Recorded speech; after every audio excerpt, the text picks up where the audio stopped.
ಓಂ ನಮೋ ಭಗವತೆ ವಾಸುದೇವಾಯ. ಶ್ರೀಶುಕ ಉವಾಚ ತಂ ವೀಕ್ಷ್ಯ ಕೃಷ್ಣಾನುಚರಂ ವ್ರಜಸ್ತ್ರಿಜಃ ಪ್ರಲಂಬಬಾಹುನ್ನವಕಂಜಲೋಚನಂ ಪೀತಾಂಬರಂ ಪುಷ್ಕರಮಾಲಿನಂ ಲಸನ್ಮುಖಾರವಿಂದಂ ಮಣಿಮೃಷ್ಟಕುಂಡಲಂ ಶುಚಿಸ್ಮಿತಾಃ ಕೋಯಮಪೀಚ್ಯ ದರ್ಶನಃ ಕುತಶ್ಚ ಕಸ್ಯಾಚ್ಯುತವೇಷಭೂಷಣಃ ಇತಿ ಸ್ಮ ಸರ್ವಾಃ ಪರಿವೌರುರುತ್ಸುಕಾಸ್ತಮುತ್ತಮಶ್ಲೋಕಪದಾಂಬುಜಾಶ್ರಯಂ ತಂ ಪ್ರಶ್ರಯೇಣಾವನತಾಃ ಸುಸತ್ಕೃತಂ ಸೌವ್ರೀಡಹಾಸೇ ಕ್ಷಣಸೂನೃತಾದಿಭಿಃ रहस्यपृच्छन्नुपविष्टमासने विज्ञाय सन्देशहरं रमापतेः जानीमस्त्वां यदुपतेः पार्षदं समुपागतं भर्त्रेह प्रेषितः पित्रोर्भवान् प्रियचिकीर्षया अन्यथा गोव्रजे तस्य स्मरणीयन्न चक्ष्महे स्नेहानुबन्धो बन्धूनां मुनेरपि सुदुस्त्यजः अन्येष्वर्थकृता मैत्री यावदर्थविडम्बनं पुंभिस्त्रीषु कृता यद्वत्सुमनस्विव षट्पदैः निस्वन्त्यजन्ति गणिका अकल्पन्नृपतिं प्रजाः अधीतविद्या आचार्यमृत्विजो दत्तदक्षिणम् खगावीतफलं वृक्षं भुक्त्वा चातिथयो गृहं दग्धं मृगास्तथारण्यञ्जारो भुक्त्वा रतां स्त्रियम् इति गोप्यो हि गोविन्दे गतवाक्कायमानसाः कृष्णदूते व्रजं याते उद्धवे त्यक्तलौकिकाः गायन्त्यः प्रियकर्माणि रुदत्यश्च गतः ह्रियः तस्य संस्मृत्य संस्मृत्य यानि कैशोरबाल्ययोः काचिन्मधुकरं दृष्ट्वा ध्यायन्ते कृष्णसङ्गमम् प्रियप्रस्थापितं दूतं कल्पयित्वेदमब्रवीत्. गोप्युवाच मधुपकितवबन्धो मा स्पृशाङ्घ्रिं सपत्न्याः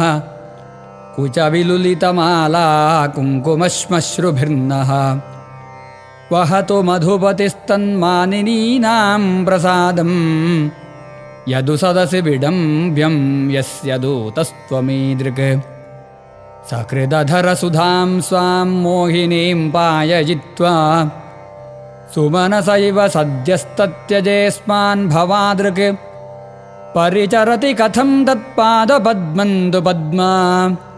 ह्यपिबत हृतचेता उत्तमश्लोकजल्पैः किमिह बहुषडङ्घ्रे गायसि त्वं यदूनाम् अधिपतिमगृहाणामग्रतो नः पुराणं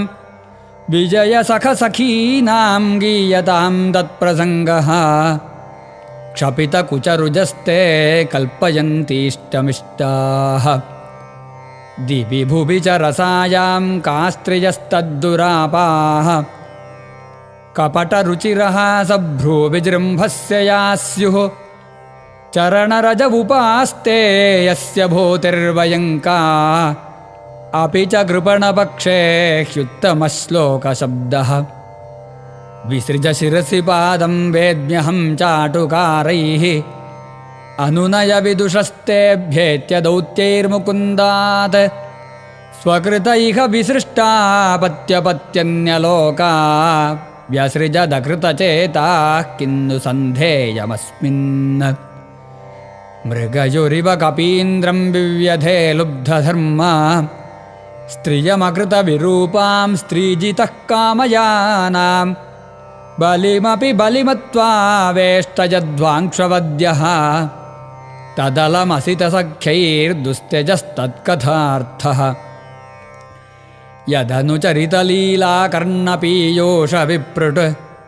सकृददनविधूतद्वन्द्वधर्मा विनष्टाः सपदि गृहकुटुम्बं दीनमुत्सृज्य दीना बहवैह विहङ्गा भिक्षुचर्यां चरन्ति वयमृतमिव जिह्मव्याहृतं श्रद्दधानाः कुलिकरुतमिवाज्ञाः कृष्णबद्धो हरिण्यः ददृशुरसकृदे तत्तन्नखस्पर्शतीव्रस्मररुज उपमन्त्रिन् भण्यतामन्यवार्ता प्रियसख पुनरागाः प्रेयसा प्रेषितः किं वरय किमनुरुन्धे माननीयोऽसि मेऽङ्ग नयसि कथमिहास्मान् दुस्त्यजद्वन्द्वपार्श्वम्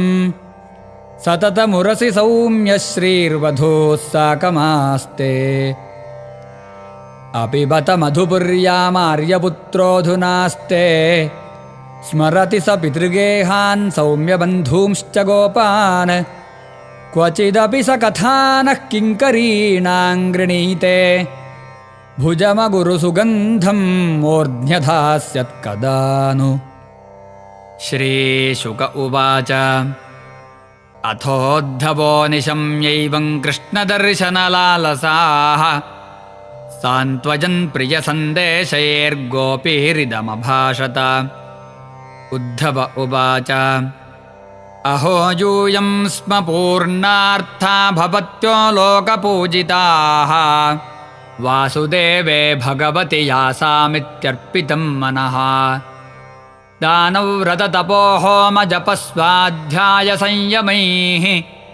श्रेयोभिर्विविधैश्चान्यैः कृष्णे भक्तिर्हि साध्यते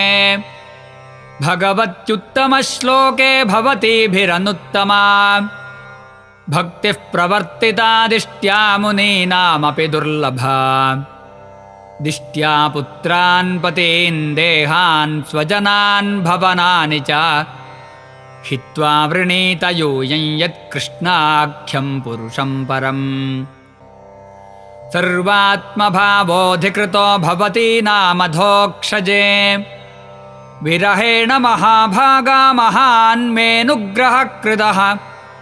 श्रूयतां प्रियसन्देशो भवतीनां सुखावहः यमादायागतो भद्रा अहं भर्तोरहस्करः। श्रीभगवानुवाच भवतीनां वियोगो मे न हि सर्वात्मना क्वचित् यथा भूतानि भूतेषु खं वायुवग्निर्जलं मही तथाहं च मनः प्राणभूतेन्द्रियगुणाश्रयः आत्मन्येवात्मनात्मानं सृजेऽहन्यनुपालये आत्ममायानुभावेन भूतेन्द्रियगुणात्मना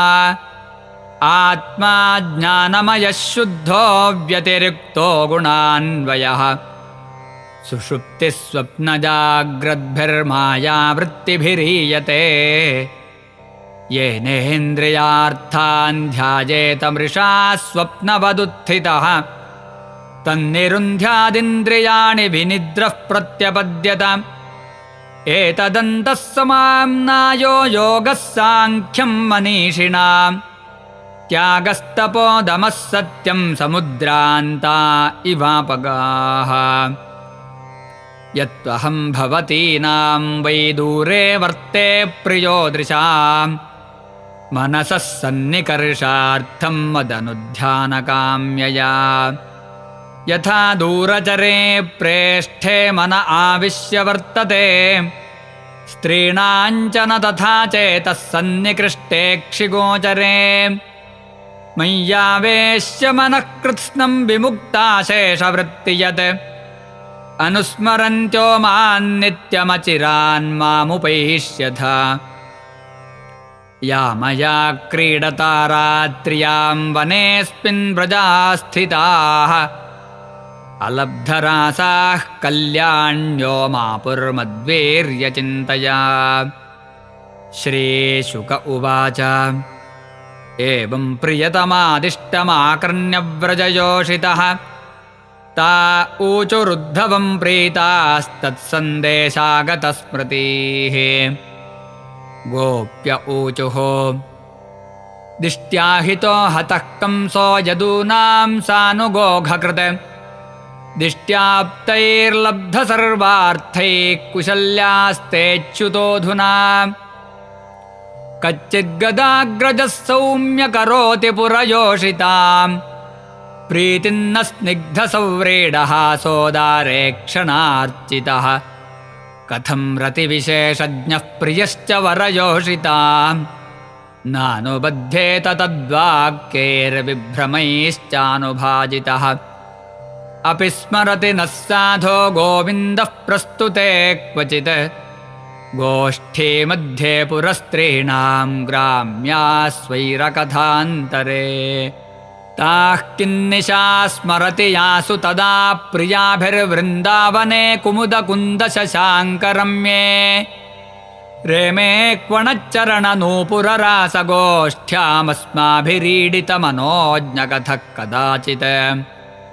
अप्येष्यतीह दाशार्हस्तप्ता स्वकृतया शुचा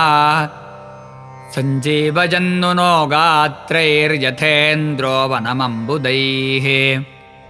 कस्मात् कृष्ण इहाजाति प्राप्तराज्यो हताहितः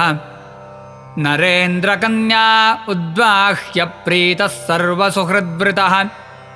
किमस्माभिर्वनौकोभिरन्याभिर्वा महात्मनः श्रीपतेराप्तकामस्य क्रियेतार्थकृतात्मनः परं सौख्यं हि नैराश्यं स्वैरिण्यप्याह पिङ्गला तज्जानति नान्नः कृष्णे तथाप्याशादुरत्यजा क उत्सहेत सन्त्यक्तुमुत्तमश्लोकसंविदम्